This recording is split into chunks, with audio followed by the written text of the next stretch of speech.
सरस्वती विद्या मंदिर उच्चतर माध्यमिक विद्यालय राजगढ़ ब्यावरा मध्य प्रदेश। विषय सामाजिक विज्ञान, कक्षा 10वीं।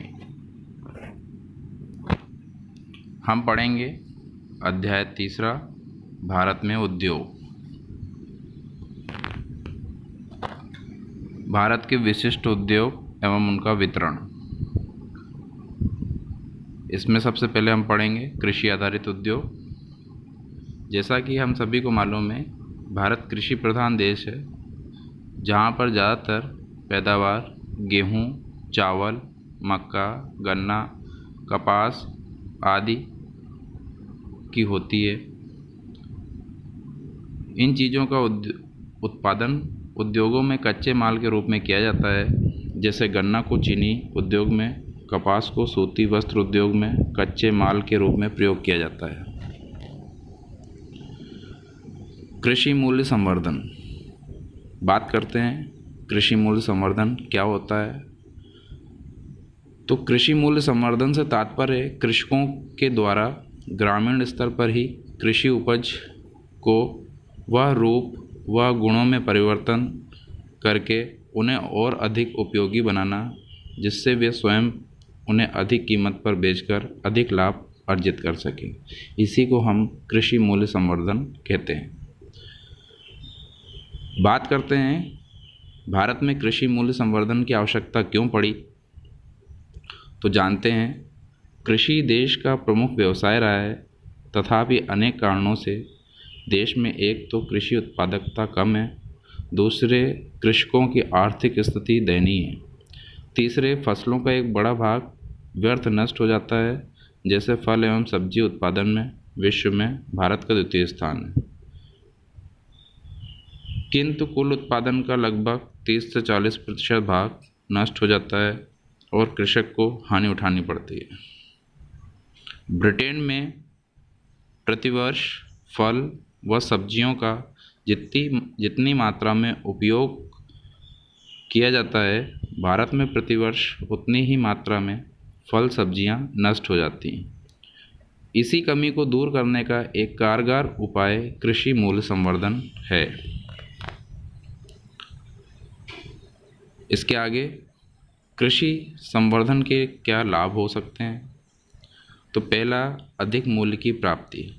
इसके तहत किसान अपनी उपज में जितनी लागत होती है उससे अधिक मुनाफा कमा सकते हैं। दूसरा, मध्यस्थों के किसान स्थान पर कृषकों को लाभ। किसान और उपभोक्ता के बीच में जो मध्यस्थ लोग होते हैं वो इस माध्यम से अलग हट सकते हैं और डायरेक्ट लाभ किसको प्राप्त हो सकता है? किसान को। तीसरा, उपजों की बर्बादी पर रोक। जो उपज होती हैं, जो किसान बाज़ार में अच्छे दामों पर अपनी उपज को नहीं बेच पाते हैं, वो किसान इस कृषि मूल्य संवर्धन के तहत अपनी उपजों पर या उनकी बर्बादी पर रोक लगा सकते हैं। मूल्य संवर्धन के उपाय हम निम्न बिंदुओं के आधार पर कर सकते हैं, जिसके तहत आटा एवं दलिया बनाना। जैसे किसी किसान के पास गेहूं का उत्पादन होता है, गेहूं कम दामों में बिकते हैं, मान लीजिए 15 से 16 रुपए किलो प्रति किलो के हिसाब से किसान बेचता है। वही किसान गेहूं न बेच करके उस गेहूं का आटा एवं दलिया बनाए तो वो मार्केट में आटा 25 रुपए किलो, दलिया 30 रुपए किलो के हिसाब से बेच सकता है, जिससे किसान को उसके गेहूं के उत्पादन में या गेहूं की फसल में अधिक मुनाफा हो सकता है। इसी प्रकार से बढ़िया व बिजोरे बनाना। बिजोरे या बढ़िया दाल से बनाई जाती हैं। दाल को गीला करके उसको पीस करके उनको सुखाया जाता है। सुखाने के बाद आप उनको सब्जी के रूप में कभी भी साल भर के अंदर बना सकते हैं। इनका भी दाम बाज़ार में अच्छा प्राप्त हो जाता है। तीसरा है पापड़ बनाना। किसान चावल से, आलू से, दाल से पापड़ बना सकते हैं। गुलकंद बनाना। आजकल फूलों की खेती भी की जा रही है। गुलाब ऐसा फूल है जो जल्दी खराब होने लगता है। इसकी पंखुड़ियों से गुलकंद तैयार कर कृषक इसका लाभ उठा सकते हैं। मक्खन, घी, पनीर इत्यादि बनाना। पशुपालन के हिसाब से किसान को देखा जाए तो किसान मक्खन, पनीर, घी इत्यादि दूध से बना सकते हैं। दूध का बाज़ार का भाव कम होता है 40 से 50 रुपए किलो, और वही यदि वो किसान दूध से घी बना लेता है तो वो 700 से लेकर के 1000 रुपए तक बेच सकता है। सेवइयाँ बनाना। ग्रामीण क्षेत्रों में आटे से सेवइयाँ आसानी से तैयार की जा सकती हैं और लाभ कमाया जा सकता है। शुष्कन द्वारा मूल्य संवर्धन। आम की खटाई, अमचूर, आंवले की कलियों से आंवला पाउडर बनाकर आदि बाजार में ऊंची कीमत पर बेचा जा सकता है। कृषक इसका फ़ायदा स्वयं उठा सकते हैं।